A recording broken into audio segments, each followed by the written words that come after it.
Olá! Para esse Escoliose Talks, contamos com a grata participação do Dr. Patrick Knott.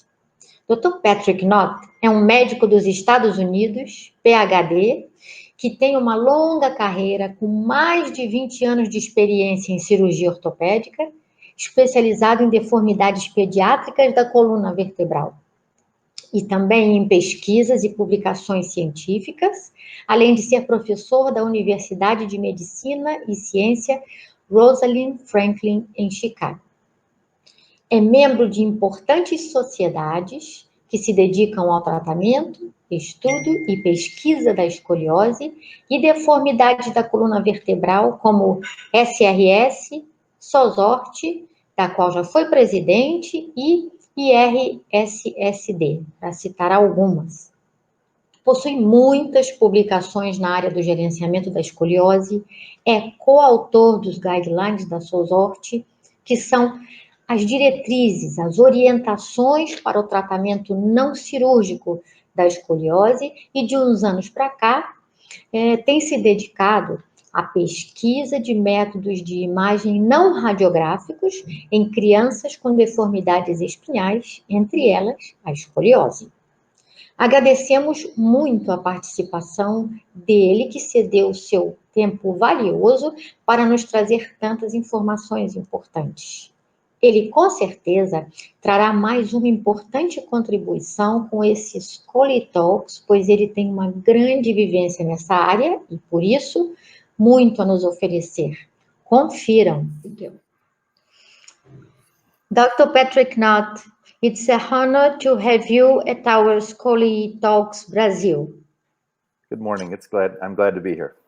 Yeah, awareness about scoliosis is becoming more and more necessary, and the correct information is important because the internet has a lot of wrong information. I agree. Yeah. This occasion is being very special for me because I remember I met you a few times at the SOSORT meetings, and also you're supporting by making a video to invite people here in Brazil to our 2017 Scoliosis annual meeting.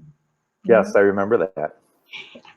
Since 2011, we have been working to try to make this information possible for the greatest number of Brazilians.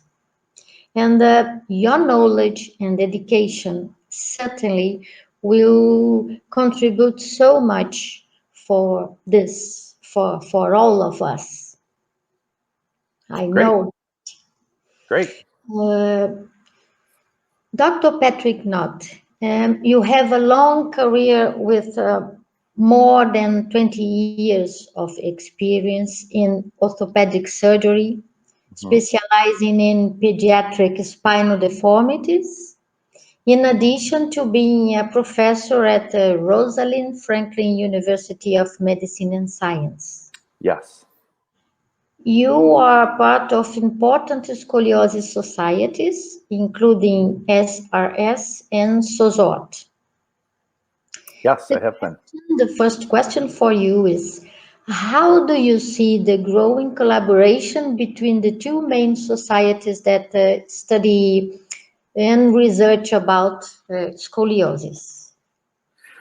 Well, I think the internet has contributed to a globalization of research and healthcare across the world.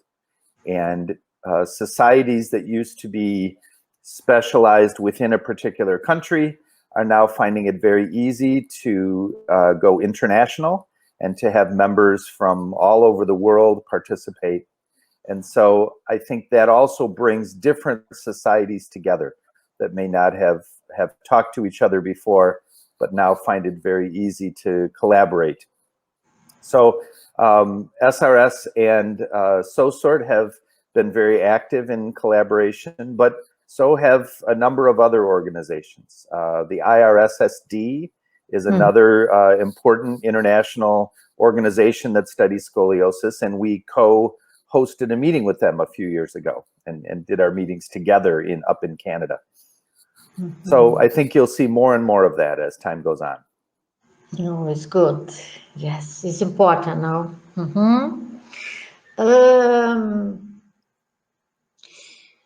Scoliosis assessment is the starting point to determine treatment and also the therapeutic path to follow during the course of treatment.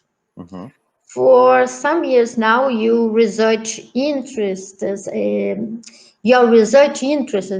the identification of non-radiographic methods of spinal imaging in children with spinal deformity and spinal motion analysis of children with orthopedic and neurologic problems. No? What sparked this interest, Dr. Patrick? Well, to begin with, I agree with your statement that early detection of scoliosis is very important.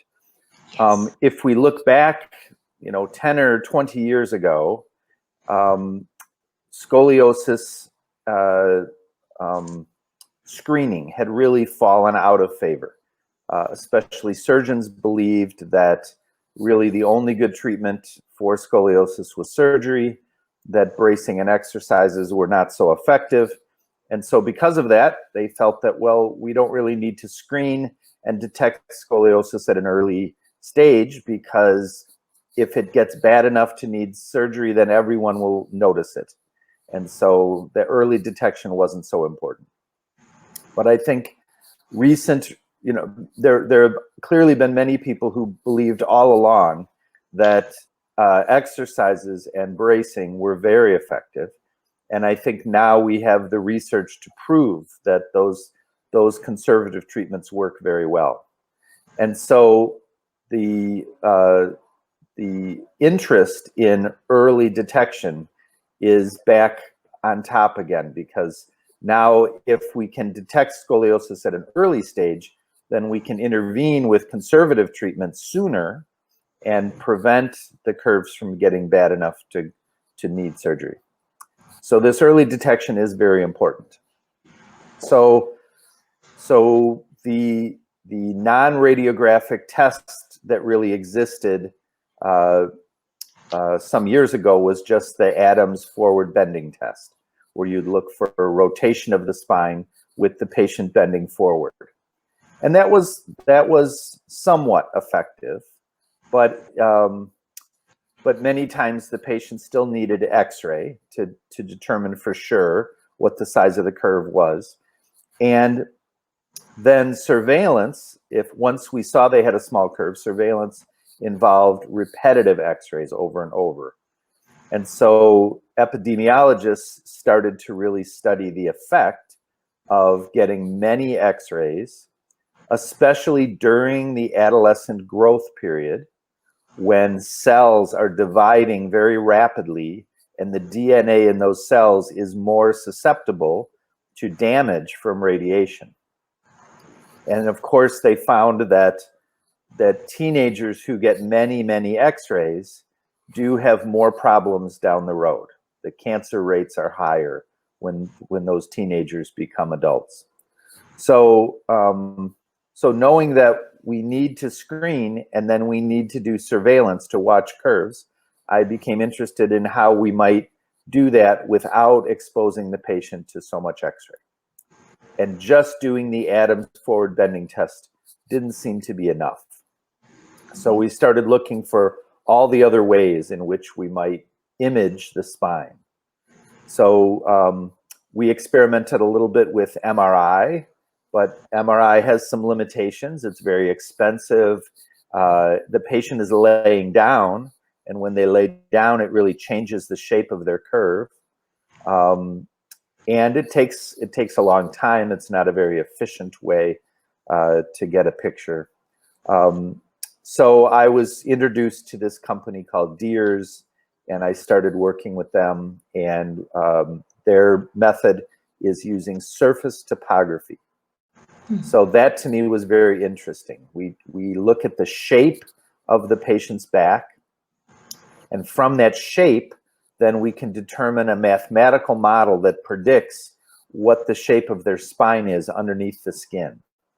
So surface topography doesn't actually see through the skin to where the spine is, but it looks at the dimples on the surface where the spinous processes are. It looks at the shape of the rib cage, and through a mathematical model can predict where a spine would be. So that's been one of my main areas of interest over the past 10 years. Good. Very interesting now. Now we will talk about the spine and surface topography study group. Was formed in 2012. It assists its members in research involving spinal deformity. So yes. How many professions are part of this group, and who are, if you can talk about this? Sure. Well, when we first started the group, we had one very particular purpose in mind.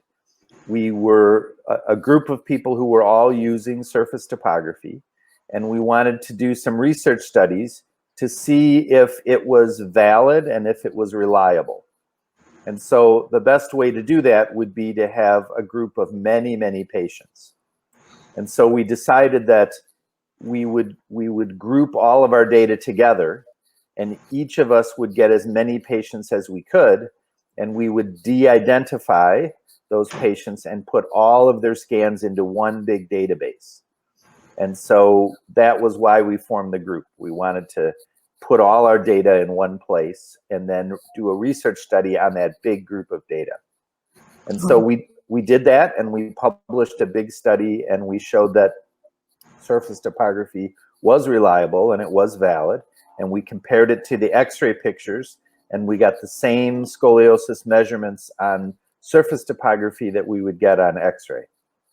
And so that made us all feel better that we can trust this technology and we can use it in place of x-ray. Okay, so is this the focus? Yes, and that's the hopes of this group too, no? Yes, and so there's probably 20 or 30 people that are involved in the group. We did that first study, then we did a second starting to look at longitudinal change. So as the patient's spine changed over 1 or 2 years, and the x-ray change, did the surface topography change in the same way?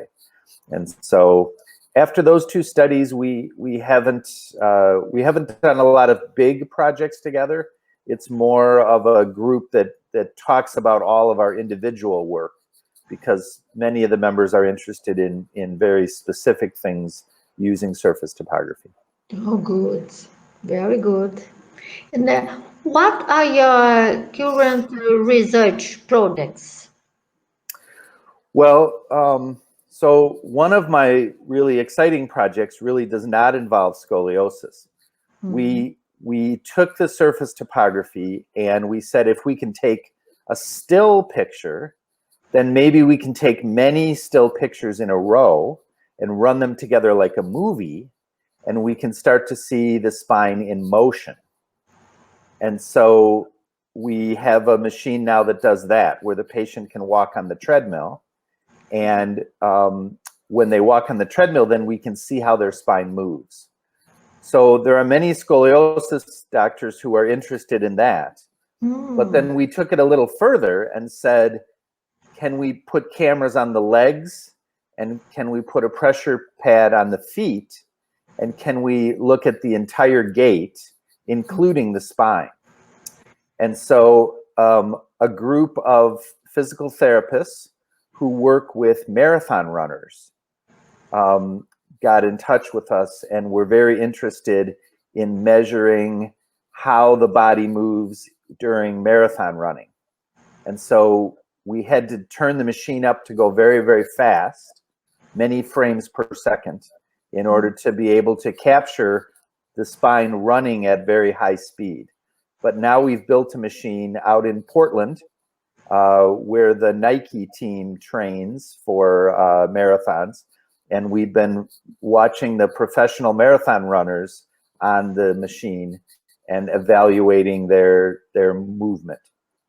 So that's been a lot of fun. Oh, so nice to hear you. Yes. Yes, But we fantastic. think that this system could be used to look at children with cerebral palsy who have abnormal movement.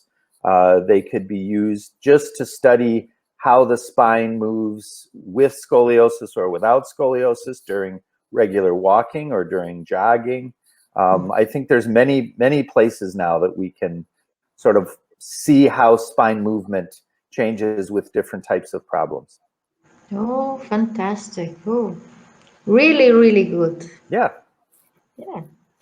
So, Dr. Patrick, finally, could you leave a few words that you think are relevant to people affected by scoliosis? Sure. I think that the important thing to understand about scoliosis is that in some people, in some percentage of people, the scoliosis will progress and will get worse if it is not treated. So it really is important to participate in screening, to have children looked at when they're young, and to find scoliosis when it's very small. And the good news is that there are lots of treatments that are available when scoliosis is very small that can keep it from progressing and getting big.